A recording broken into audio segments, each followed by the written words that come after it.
Welcome to your math lesson. In this lesson, we are going to start the chapter of practical geometry. At the end of this class, you will be able to know what is geometry, what are the tools that are used for the construction in practical geometry, and how can we do the construction of circles.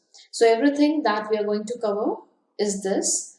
Now moving ahead to learn what do we mean by the word geometry itself.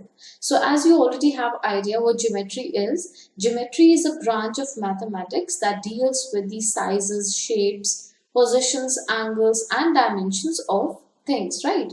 So it can be anything, it can be a 2D shape, it can be a 3D shape, and everything that comprises into geometry. If we are trying to construct it ourselves, it is known as the branch of geometry known as practical geometry. Okay, so the practical word itself shows that you're going to practically do that thing. You're going to practically implement that particular thing by yourself. So starting with the tools that are used for the construction, right? So starting with the most basic tool that you all must be carrying with you in your geometry box, it is a ruler. You might also call it a scale, right? A ruler is a straight edge which is sometimes called as a scale. It is marked with the centimeters on one side and inches on the other side.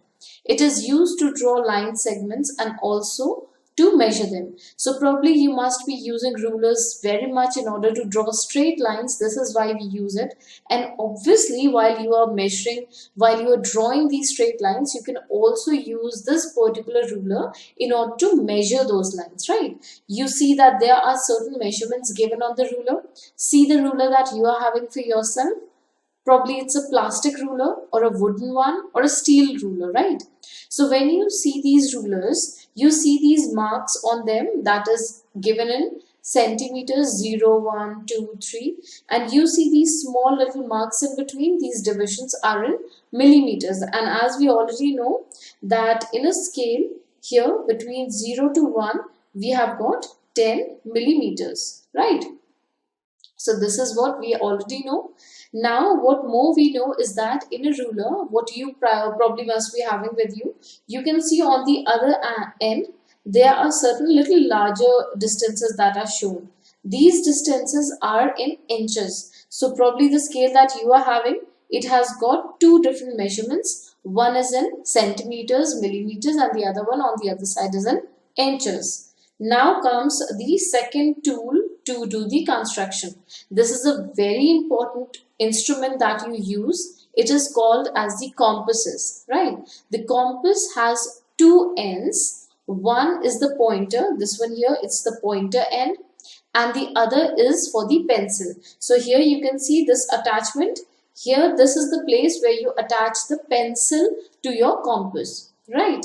And you make sure that the tip of your pencil is really sharp and it must be very much aligned to the pointer itself. So the pointer and the pencil tip, they should be exactly sitting, like they should be, their end to end should meet each other, right? They need to be of equal length. So when you put them on a paper, both the tip of the pencil and the compass, they should be exactly touching the paper. Okay, now it says that it is used to draw the arcs and circles and also to measure the line segments. So this is all the use that we have for the compasses, right? Moving ahead to the next tool that we have, we call it a divider. What is a divider? It is a pair of pointers. So now we have just seen in compass, there was one end which was having the pointer and the other end that was meant to attach the pencil to it. Right, now this is divider. It has got both the ends with the pointers itself. Okay, so we don't have any end which is used to put the pencil in it. No, it is just with the two pointers. I'm sure you must be having this in your geometry box as well.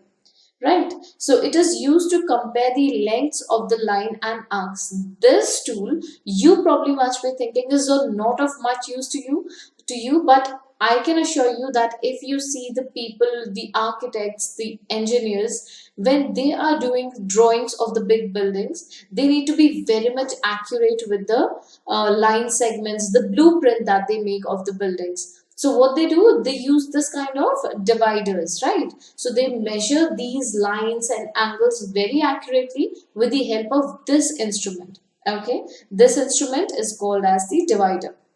Moving ahead to the next tool that we have, this particular tool is called the set squares. Okay, so you have got two set squares in your pencil geometry box, I can say. In these two set squares, you will have one set square that measures 45 degrees, 45 degrees and 90 degrees angle.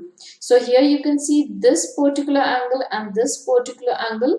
These two measure 45 degrees each, and here this one measures 90 degrees.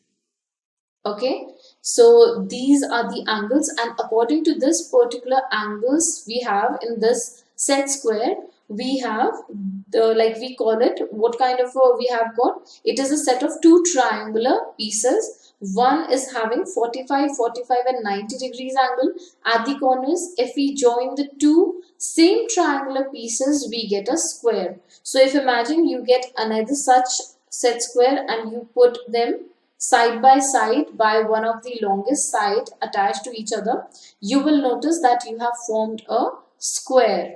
Okay, so it is also used to draw parallel and perpendicular lines. So because here this is the 90-degree angle, as you can see, so if you put the set square over a certain line, you will be able to draw the perpendiculars using this. Okay, now the next one, the next set square that you see, as we just said that in one of the set square we have got the angle of 45, 45 and 90.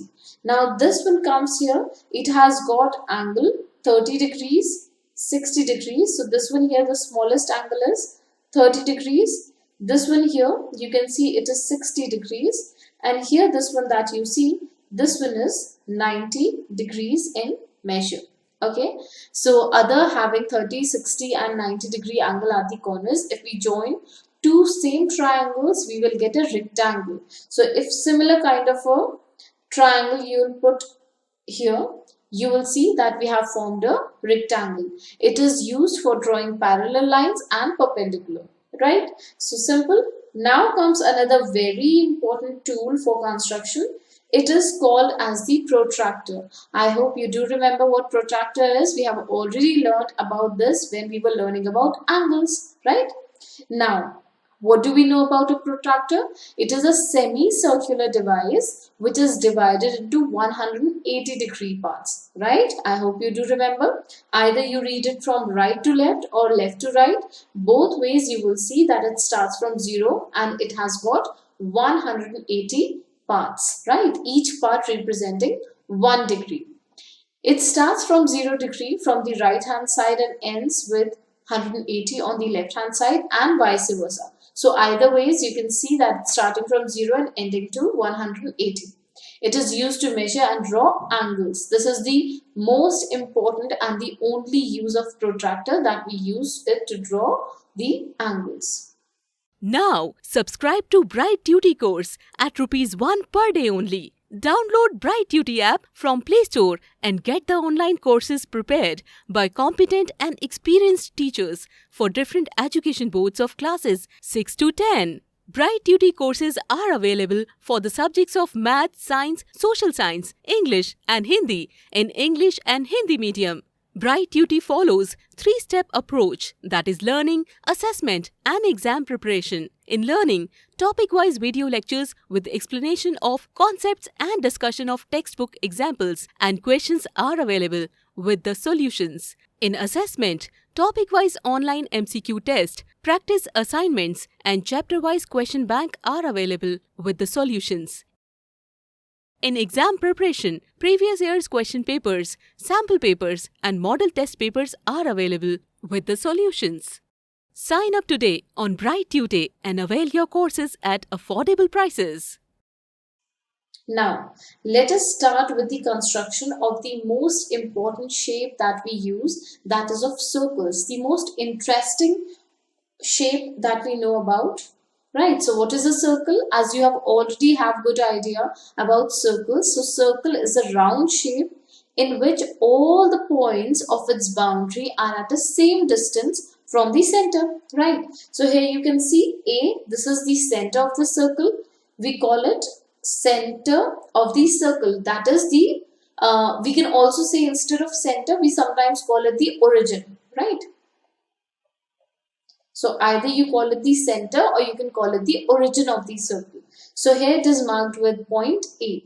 Now you can see that AB is the radius. What do you know about radius? There can be n number, there can be infinite number of radius that you can draw in a circle. Why? Because it is just a straight line that joins the center point of the circle to the boundary of the circle. So what you see as the boundary is basically, you can see millions and millions of small dots, we can say, that we have drawn at a distance of whatever the radius is of for to make the circle. So it's like we first make the center point. Say I have made the center point A, and at a fixed distance, say 5 centimeter, I am drawing certain points. So I'll keep on making certain points, and everywhere I am making sure that these points are at a distance of 5 centimeter from the center. So wherever I'm drawing, it's everywhere 5 centimeter away from the center. Okay, so when I keep on drawing such points, and I'll draw infinite number of points, I will end up making a complete image of a circle. So this is what you will observe when you join all these points. Okay, so what do we call about a circle? It is a round shape in which all the points of its boundary, so this is why we have made these points on the boundary, are at an equal distance from the center, right? So I hope you do know this is the circumference or the boundary of the circle, right? Moving ahead, and now let us see how we can construct this particular circle when we are known what the radius is for the circle. Okay, so the radius is known, we are just going to construct the circle here. Now, what is the most important thing, what you need in order to draw a circle is that first you need to know what radius you are using. Either you know the radius or you can assume any radius. Now, the instrument that you are going to use at first is your compass. If you have got your notebooks ready with you, you can also try making a circle with me. Okay, so let us start to draw a circle with a radius of 5 centimeter. It says to draw a circle, we need a compass and a ruler to measure the length. Okay, so the first thing that you will do is, you will get the ruler, you will take out the compass, make sure that you attach the pencil to your compass, and the pencil needs to be really sharp. Make sure that the points of the pencil and this pointer, they both are with the exact equal length. So when you keep the compass straight on a paper, they should both meet at the tip of the paper. Okay, it should not be bending on either side. Okay, neither the pencil should be longer on the one end, nor you should see that the pencil is too short compared to the length of the pointer. They should be exactly of the same length. Okay, now what you need to do is, you need to take a ruler. As you can see here, a ruler is shown. And what you do, you open the compasses that you have got and you measure the length with the ruler. Like you see in the image, the pointer is kept exactly where you have 0 marked on the ruler. Okay, where do you keep the pointer? Where you see 0 marked on your ruler. And then how much do you need to open this compass? You need to open this compass whatever the radius is given to you. What is the radius given to you? 5 centimeter. So see here, this particular distance that we have kept in order to open the compass is exactly 5 centimeter. Using the ruler we have measured it. Okay, very important first step to follow. Okay, now let us see what is the second step. In the second step, what we need to do is, we need to mark a point O, which we'll use as the center. So here we have marked this point O. This is our center. What will we do now? We will put the pointer of the compass, as you can see here. This is the pointer. We have kept it on this point O. Okay, and without disturbing the compass, without disturbing the opening of this compass, put the pointer at O and rotate your hand such that you will see your pencil will move exactly at a fixed distance from the center point. That is the where you have placed the pointer on the point O. Right? So when you will rotate this compass completely, when you will come back to the same place where you started from, you will get this kind of an image. That is the image of the circle. Okay, and the measure of the compass that you have kept open, if we mark it like here we have marked OP, this is the radius, so we can mark it as 5 centimeter because this is the opening of your compass. Okay, and no matter where you measure this, you will always get 5 centimeter anywhere on the circle. That is the distance between the center point and the boundary of the circle. I hope this is clear. Now, subscribe to Bright Tutee course at ₹1 per day only. Download Bright Tutee app from Play Store and get the online courses prepared by competent and experienced teachers for different education boards of classes 6 to 10. Bright Tutee courses are available for the subjects of Math, Science, Social Science, English and Hindi in English and Hindi medium. Bright Tutee follows 3-step approach, that is learning, assessment and exam preparation. In learning, topic-wise video lectures with explanation of concepts and discussion of textbook examples and questions are available with the solutions. In assessment, topic-wise online MCQ test, practice assignments and chapter-wise question bank are available with the solutions. In exam preparation, previous year's question papers, sample papers and model test papers are available with the solutions. Sign up today on Bright Tutee and avail your courses at affordable prices.